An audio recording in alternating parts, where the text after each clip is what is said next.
Thanks for tuning in to Showroom 18. Today we are taking a look at the Sony Xperia E4, which follows up to the Xperia E3, which was released in September 2014. The E4 was created as a more affordable device and was released in April 2015 with Android 4.4.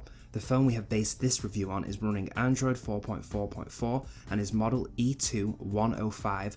Other model versions may vary. The E4 is 2.94 inches in width and 5.39 inches in length, and from the side it is 0.41 inches in thickness. There is a 5-inch screen on the front with a resolution of 540 by 960 and a pixel density of 220. If we look over at the top left, this is the charging notification light, next to that is the front camera, and here is the proximity light sensor. Above the Sony logo is the ear speaker, and below the screen is the main microphone.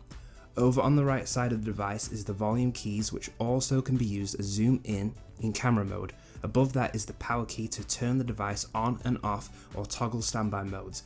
If we take a look over to the left side of the phone, all we have over here is the micro USB port for charging and connecting to third-party accessories and computers. On the top is a slot for a 3.5mm headphone jack for hands-free headsets and headphones. There is nothing located at the bottom of the phone, so lastly, if we look at the back of the device, right here is the main camera with the camera light to the right. Then at the bottom here is the loudspeaker. Now to add your micro SIM card and micro SD card, you have to remove the backing, starting with this corner to loosen it up as you carefully take it off. You can see the slots of the cards here. The Xperia E4 has a 1.3 GHz MediaTek MT6582 quad-core processor with 1GB of RAM and 8GB of internal storage with up to 32GB external storage through the use of a micro SD card. Before doing any updates, the device from day one had around 4.78GB of space available to the user out of the 8GB advertised on the box. This is down to pre-installed applications and the Android operating system.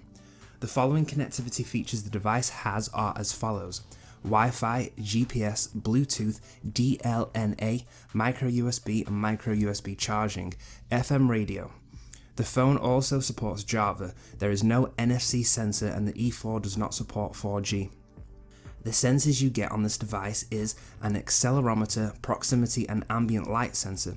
What you get in the box, this is based on a UK order from April 2015, a micro USB adapter with the power supply, screen protector with cleaning cloth, the phone and instructions. When first turning the phone on, you are greeted on the home screen. You have 5 screens to add your widgets and apps, which is standard to Android. To then see your current notifications, swipe down. Then if you press this tab, you can access quick settings, which also has the option to edit and change the following. If we go back to the home screen and press here, this is your full list of apps. On this device, these icons appear a lot bigger than previous Xperia devices, both here and on the home screen. Now the Sony apps that were pre-installed are as follows: Walkman, Album, Movies, PlayStation. This is not the PlayStation mobile gaming app, and this device does not support DualShock connectivity. This application is just the PlayStation app that lets you see messages, notifications and updates to your PSN account. Next we have What's New, Sony Select, Track ID, Smart Connect, Xperia Care, Xperia Update Center, Xperia Lounge, TV Side View. Then we also have Navigon by Garmin, the Xperia Edition, the Kobo app and Simple Home. Simple Home has been added to most Xperia devices through a recent update, but on some devices it can only be found in Settings under Home, where on this device can now be found in Settings and also on your home screen as an application. Pressing it will give you a stripped down screen with bigger icons. This can be useful for new users or to make the screen more accessible. One thing to note is the first time you use this option, it will ask you if you want to make the fonts bigger. If you select this, the fonts will stay bigger when you go back to standard mode. This will have to be changed back in display settings. Aside from the usual settings and options, the E4 has an option to use screen recorder, which was introduced to devices from the Xperia Z series. To access this, you hold down the power button to bring up this menu, then you press screen recorder and you will now see this. Pressing this icon toggles the menu. This is the record button. Here we'll add the front camera into the screen, which you can move and adjust to where you want it. Then lastly, you have settings to choose landscape or portrait and set the resolution, which goes up to 1920 by 1088. It records in the same style as the camera's video, and I tested capturing gameplay footage and it runs fairly well but does drop a few frames. It will fall behind if you add camera on at the same time while recording higher demanding games or apps, and then the down point is it uses the microphone to record audio, which sounds static and does not match the quality of the video, picking up background noise. From switching on the phone, it takes under a minute to load up, going through the loading sequence. Once you get to the main screen, everything runs fairly well. There is sometimes lag when opening or closing applications. I did notice that the touchscreen was not as responsive once I started using the screen protector that came in the box. It did not affect the performance too much, but it was slightly noticeable when swiping through the browser and home screens. If you are used to higher end devices, you will notice that the screen quality and the resolution is not very crisp. Instead, it looks slightly washed out and pixelated. In videos and games, you can notice the low level of vibrancy, which would make the colours pop more. I noticed it using Instagram. There is not that much contrast to the screen, making the blacks look brighter than they should be. As I have mentioned in other reviews, these kind of things are not always noticeable or a big deal to everyone, depending on what they are looking for or how much they want to spend and the phone they are upgrading from. The games work well on the device, but there is noticeable lag and slowdown with games such as Nova 3, which would come under the medium to more higher demanding category. The lower to medium games like Subway Surfers, Sonic Runners and BB Racing work without any issues or lag. The quality of the audio on this device is standard. It is not as loud as previous models and does get muffled if placed on a table.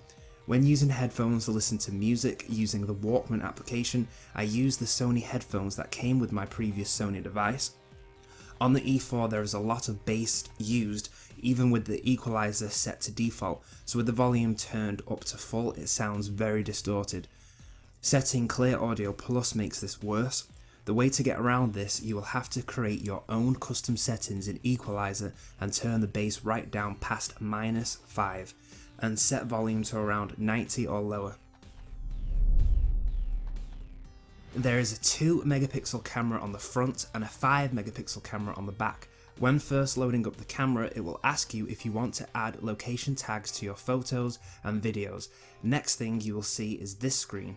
When pressing here, this gives you access to the following modes: auto scene recognition, manual, sound photo, AR fun, live on YouTube, AR effect, creative effect, time shift burst, social live, sweep panorama, portrait retouch, Vine, and the options to add more first party and third party apps.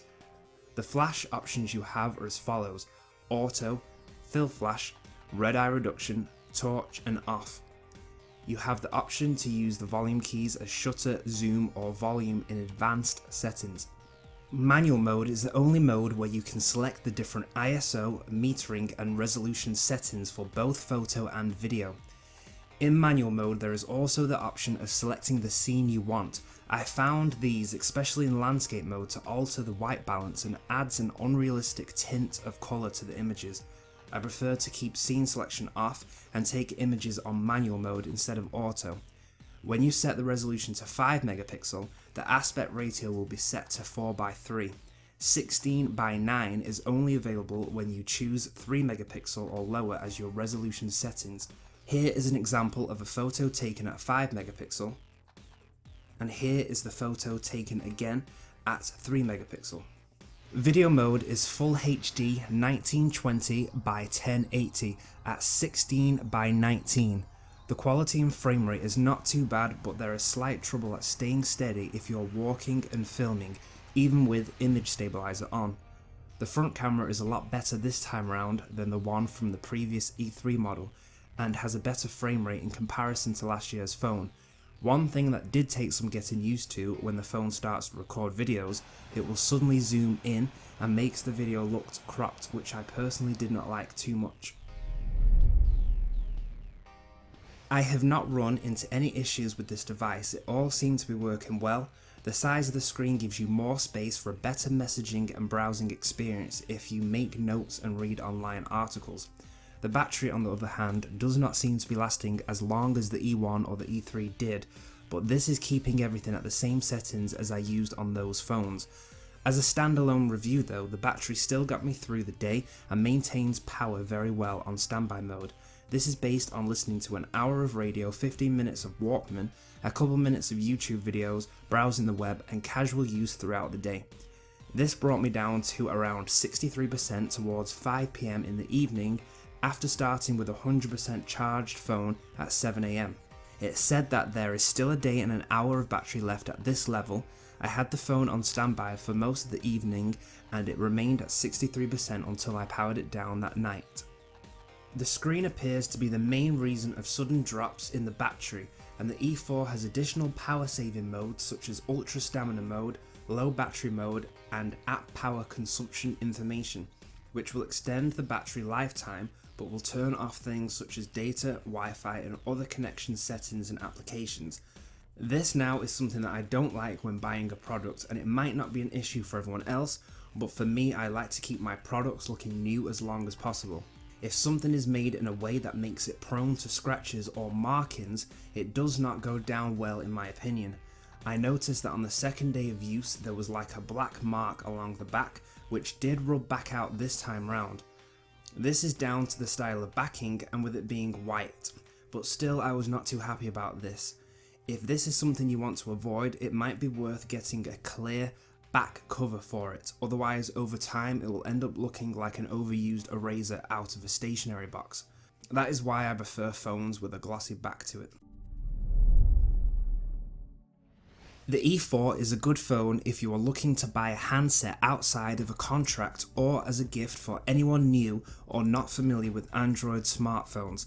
The width of the screen and size of the icons on the home screen makes it more accessible if you or the person you are buying for struggles to see small text and images. Also, because of the width and thickness of the device, it is easier to hold onto and grip if you have bigger hands. The E4 would not be right for you if you're looking for something more compact, as the size can be seen as a negative for people with smaller hands. If you're focused on HD quality entertainment and gaming, then this also might not be the best device to go for. What I find interesting about the E4 is taking everything into account, such as the design, the feel and overall performance. This feels like a follow-up to the E1 and not the E3, since it has a similar design to the E1 and has improved on those features. While the E3 is a completely different design, has a different set of pros and cons and would appeal to a different audience, we have gone over this more in our comparison video of both devices. Thanks for watching. If you have any other questions, let us know in the comments. If you want to watch more, check out our review of the Xperia E3, which came out a year before the E4, or if you want to see our comparison of both the E3 versus the E4, you can click on the annotation or the links in the description.